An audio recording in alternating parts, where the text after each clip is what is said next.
Okay, let's continue our narrative here, part two of the history of the CCM, the School of College of CCM at NUNM.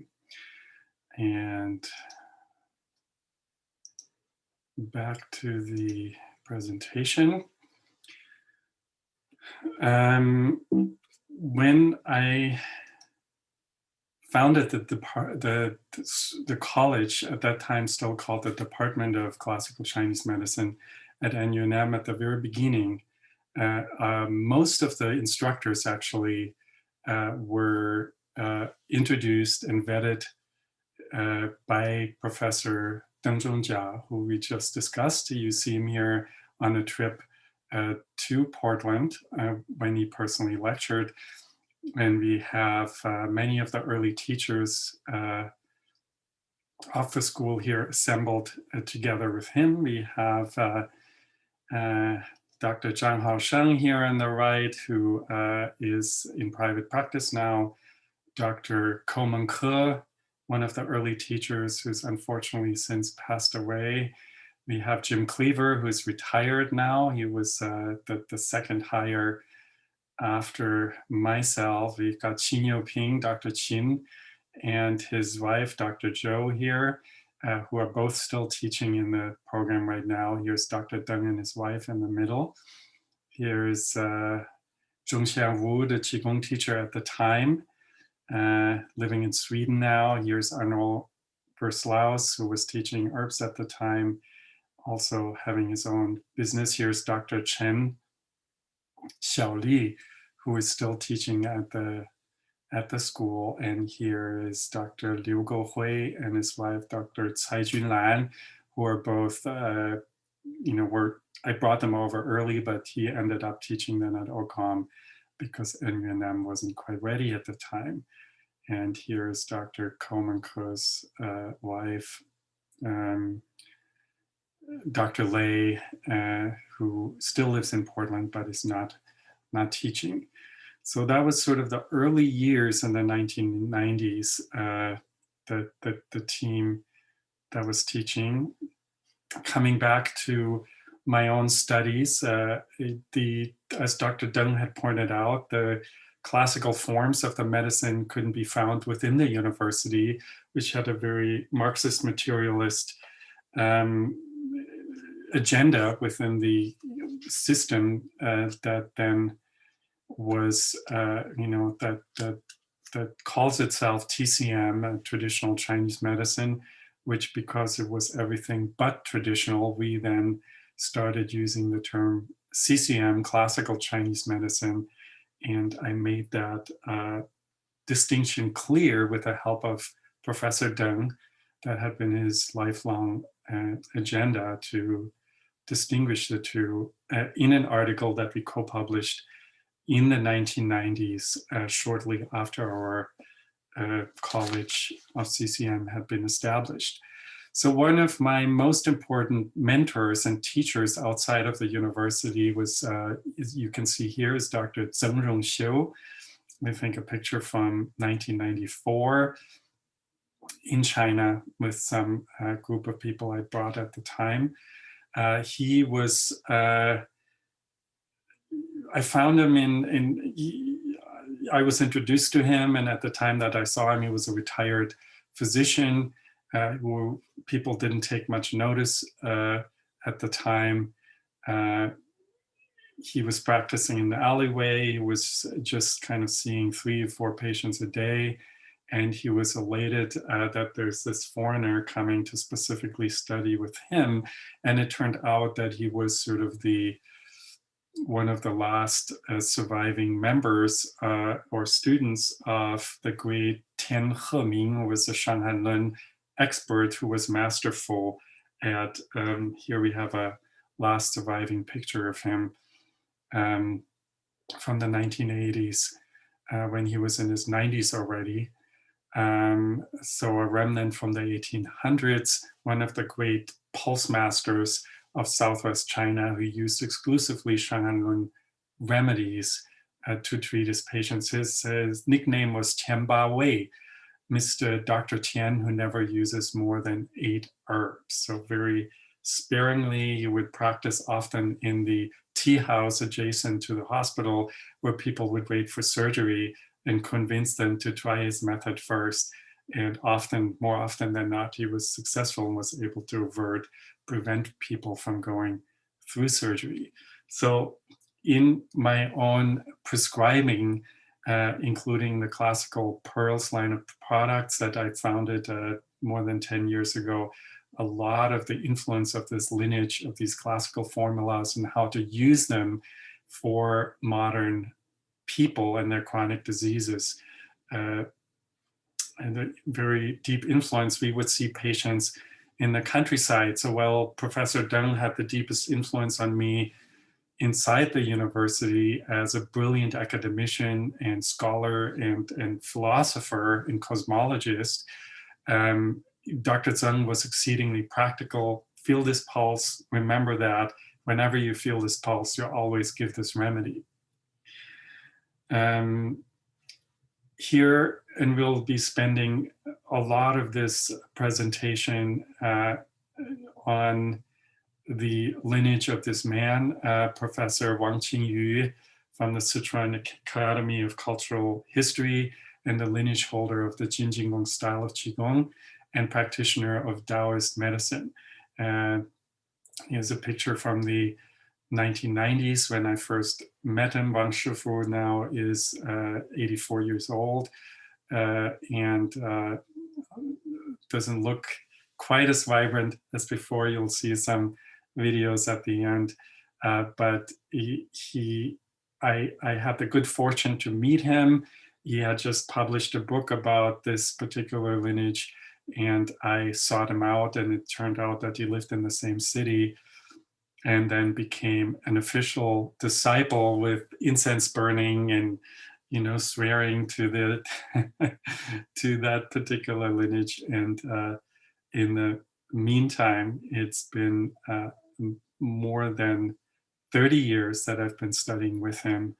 And you know, you of course are encountering the Jinjinggong style of Qigong within the school in the mandatory part of the curriculum, but there's also a lot of Dr. Wang's fervent belief in the healing powers of nature and the ability of everybody's body to completely regenerate itself, that the powers of energy in the universe are unlimited if you can just tap into it, etc. So a lot of that spirit has inspired me, and I'm hopefully able to that little bit that rubbed off on me to transmit that to you. Very early on in '94, we brought our very first group to China and started this history of co-teaching, bringing groups in the summer to China to learn Qigong, and then also other kinds of things related to Chinese medicine, like Chinese astrology, feng shui, etc., etc. Dr. Wang was always the main teacher here in a teaching room, and teaching quiet sitting meditation at Huaxi University, and now it's become part of Sichuan University. Here's the young Wang Qingyu. This is the only picture of his family that has survived the Cultural Revolution, somewhere stuck between pages of a book, with him in the red guard cap here as a young boy, 9 years old or so, with his father, who was a general in Chiang Kai-shek's Republican Army, who, and in this picture, furthermore, are the greatest Kung Fu fighters of the time. And this picture was taken in the 1940s, and before the communist era. You can see the clothes are completely different. And one of these people was Du Xinwu, and the Sun Yat-sen's, the president of the Republic's bodyguard for many years, very famous person.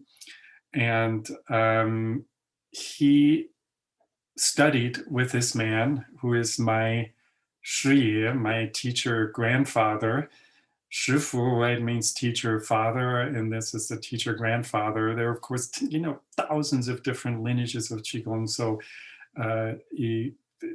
this is how Chinese medicine, and particularly Taoist medicine, Qigong, are transmitted originally, not in schools with institutionalized curriculum, but in very subjective family lineages or other kind of discipleship lineages. So this was a Taoist monk called Li Jie, also called Huanqi Daoren, the hermit with a ubiquitous smile.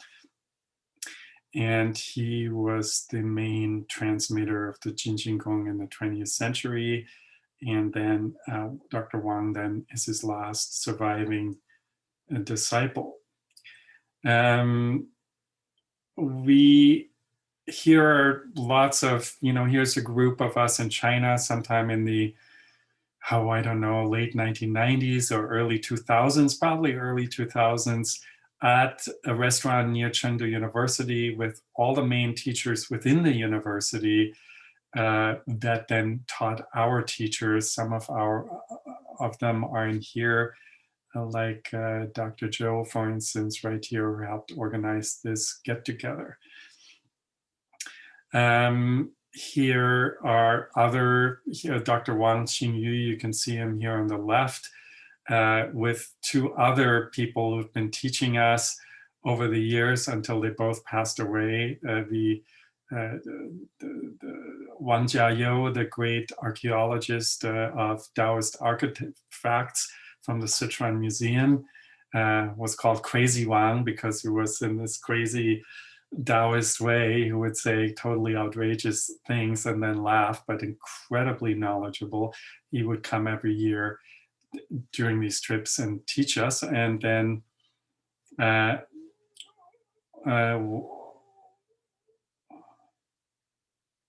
Wang, can't believe I've somewhat forgotten his name. A very kind man who's used to be the #1 expert of Taoism as a religion in Sichuan, where 23 of the first 24 Taoist temples in China came from. Another reason why Sichuan is such an important province for me personally, because Taoist medicine is, of course, the beginning of Chinese medicine. Here is quote unquote Crazy Wang. Another person, this is yet a fourth Wang, Wang Huade, who was not a medicine person, but was a musician and collector of ancient art. And I kept, until he died about 5 years ago, I kept in close touch with him. I inherited some of his artifacts. This is a picture in his study. You can see this Buddha figure in the background is now in my living room, has been there for many years. I cherish, he taught me the value of all things. Like he always said, take your modern paintings down. And I said, why? And he said, because you can see the energy that's portrayed in that. As the painter is painting it, he or she is already thinking about how much money they can sell it for. Whereas ancient art was a ritual. It was meant to be seen by the gods, by the spirits, and you want that radiating into your house. Remarkable person also came and visited us on at least one occasion here during a concert in my living room in Corbett with NUNM students and alumni present. Here are some other figures. This is Dr. Zhang Haosheng's teacher, Zhang Zhiwen, who I interviewed here. This interview is, I think, recorded at classicalchinesemedicine.org. He is the #1 researcher of the so-called fever school of Chinese herbalism in China. He also is now a professor emeritus at Chengdu University. Another remarkable person who I encountered much later from the city of Xi'an, Dr. Wu, who is probably the most Renaissance master of Chinese medicine who I've encountered, because he was both a Taiji and Kung Fu master. He was an acupuncture master.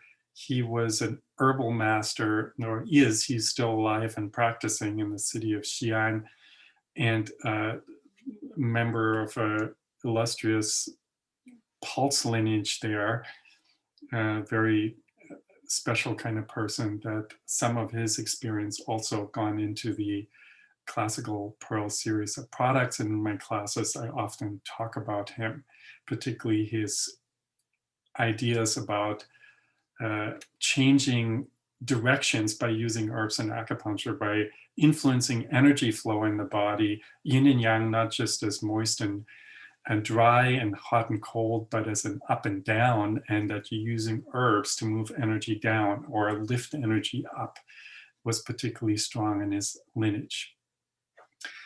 Another figure becoming more and more important in relationship to our college. This is the Abbess Guozheng here on the left, pictured in 1994 as a young, or even 92, as a young 19-year-old acolyte, Buddhist acolyte at a monastery at the Puzhou temple. And then later, here she is in Oregon, after we have brought, this is a picture from just a few years ago, because she is now the abbess of the temple. And I stayed in touch with her and brought groups to her wonderfully restored temple many times. And from here on out, if I ever go back to China, that would be the place to go to. She is like that's a really safe haven to practice Qigong in China, which is you not allowed as a group to do that in public ever since the 2000 Falun Gong incidents. Qigong, group Qigong is forbidden there, but her temple is a real place of cultivation, and we can do teaching, chanting, Qigong practice, anything we want under her protection when we go there sometimes in the summer. Here is a picture of not only Dr. Wang and his wife, Shimu, in the gorge in Corbett at the Women's Forum, but also his main disciple. He has quite a few by now, but his most accomplished disciple, who has become my best friend over the last 20 plus years, Dr. Liu Lihong, who is probably by now the most famous proponent of the classical way of approaching Chinese medicine in China, and single-handedly started that movement of remembering what Chinese medicine was once like before the TCM barefoot doctor kind of dumbing down or oversimplification of this extremely complex Renaissance art and science that Chinese medicine is. And we've translated his, I supervised a group of translators, some of them alumni from your program, Gabriel Weiss specifically, to translate his book, Sikao Zhongyi, that finally saw the light of day in publication by the excellent Chinese University of Hong Kong Press in the year 2019. Under the title Classical Chinese Medicine, and has become sort of a manifesto for this movement in China, but also, of course, for our college. He's retired now. He's 64 years old or so, but has his own movement, through social media, etc. He is constantly teaching and at both acupuncture, herbs, and theory, as well as emotional healing and the spiritual aspects of the medicine. One of the people he introduced me to was this remarkable man who just died 2 years ago at the age of 104. Here's him and myself in the year 2005, I believe. Deng Tietao, who was one of the respected four elders of the medicine. So these are the roots that our college are built upon, the most intellectually deeply immersed people and most respected people in the field, who constantly remind the rest of the field and say, Chinese medicine is not about a certificate. It is about, you know, it's an intellectual art and science. It's a way of living, and it inspires us and becomes a lifestyle. And so here are just some of those people that have inspired me, and hopefully you as well indirectly. We are taking another break now, and continuing to sum it all up in another 20-minute segment shortly.